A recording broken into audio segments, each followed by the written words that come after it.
everyone. The last time I did a video, the sound didn't come out. I think I fixed that this time. If you read my Facebook page regularly, you know that every day I post something that I've learned from the scriptures. Today, I want to try to do that in a video. Tomorrow, if today's video comes out correctly, tomorrow I want to try to do that live. If the live goes well, then I would like to try to do a YouTube channel. I believe this is something that the Lord is talking to me about. In this day and age of all this social media, I believe that it would be remiss of us as believers to not take advantage of every channel that we can, every outreach possibility that we have available to us to reach as many people as possible. So that's just my heart. Please let me know what you think about not only the live Facebook videos every morning, but also maybe a live YouTube channel. I'd appreciate your thoughts. Today, on this video, today I read Matthew chapter 14, but we are going to focus on verses 13 through 23. A little bit of an introduction. In Matthew 14, Herod is king, and John the Baptist has just been beheaded because Herod actually liked John the Baptist, but because he had made an oath to Herodias' daughter on her birthday when she had danced before him, and her dancing pleased him, so he had made this oath that he would give her whatever she asked for her birthday. And before this, her mother had prompted her to ask for John the Baptist's head. So that's what she did. And because he had made the oath, he did it. And it says he was very sorry, but he had to do it. So we're going to pick up where the disciples had gone and gotten the body of John the Baptist from the prison where he was, and they buried it, and they went and told Jesus. And we're going to pick up in verse 13 right now. It says, when Jesus heard of it, he departed thence by ship into a desert place apart. And when the people heard thereof, they followed him on foot out of the cities. And Jesus went forth and saw a great multitude, and was moved with compassion toward them, and he healed their sick.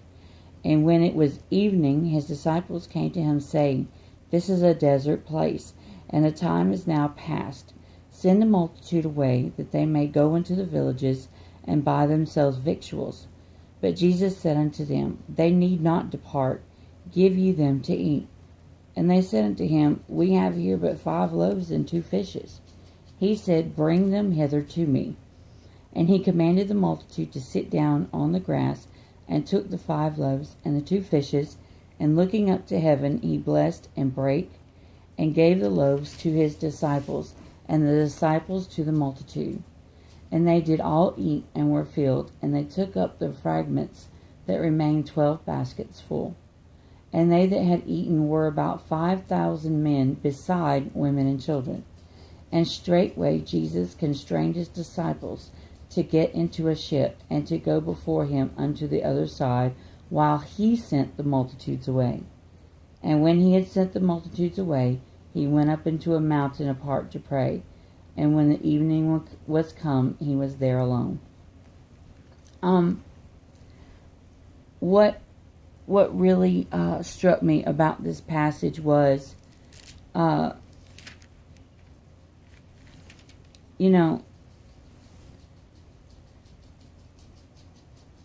the first thing that got me was how the multitudes gathered to hear Jesus.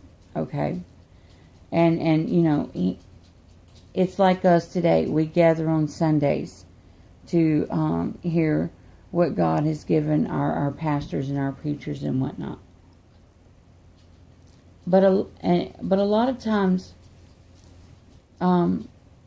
we're so dictated in this day and time by time frames.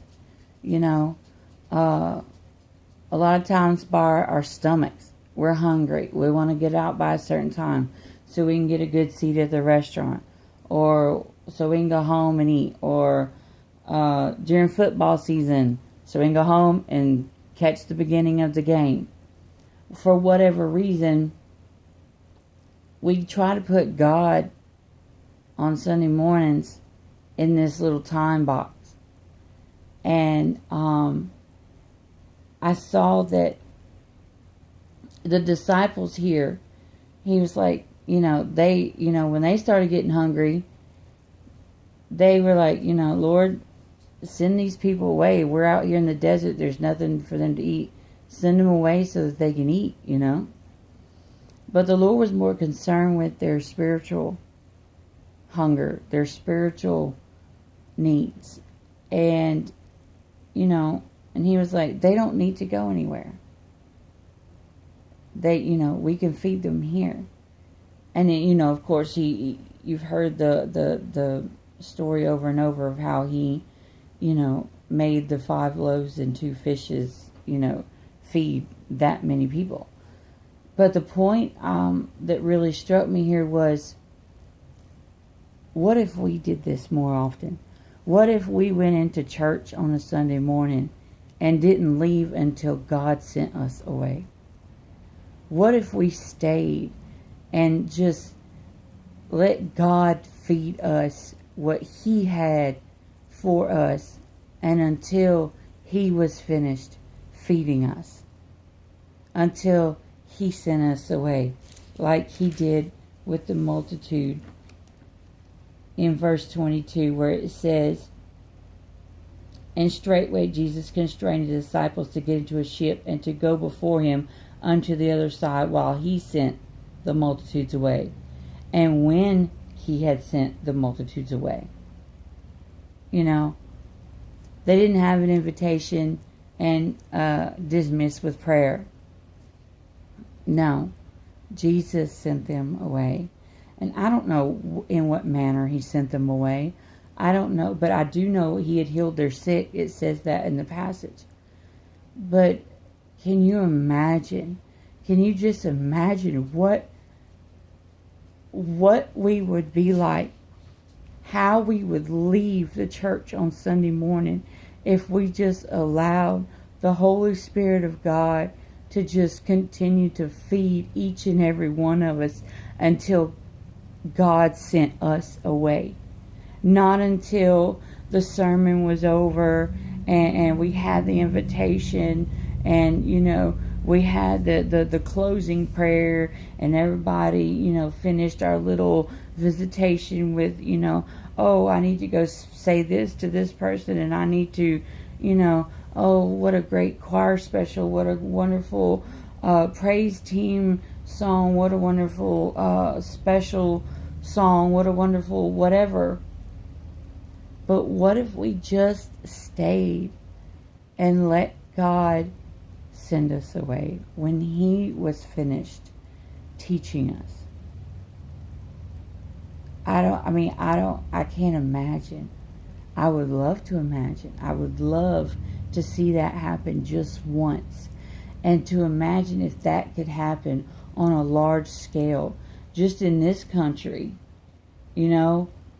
What a turnaround this country could have. Not in just church, but it could have a rippling effect, not only in church, but in our local governments, in our schools, in our, city governments, our district governments, our state governments. It could ripple. Of course, God could use, this to be on a much larger scale. It's just something to think about. This is just what was given to me today. So maybe it's just like an attitude we need to have as we go into church on Sunday mornings. Don't go in like, okay, it's Sunday morning. I'm a child of God. I'm supposed to be in church. So here, let's go. Make it like, let's go and see what God has for me today. Pray before you go, Lord, don't let me leave here until I get what you want me to get from your word today. Maybe that needs to be our attitude. I don't know.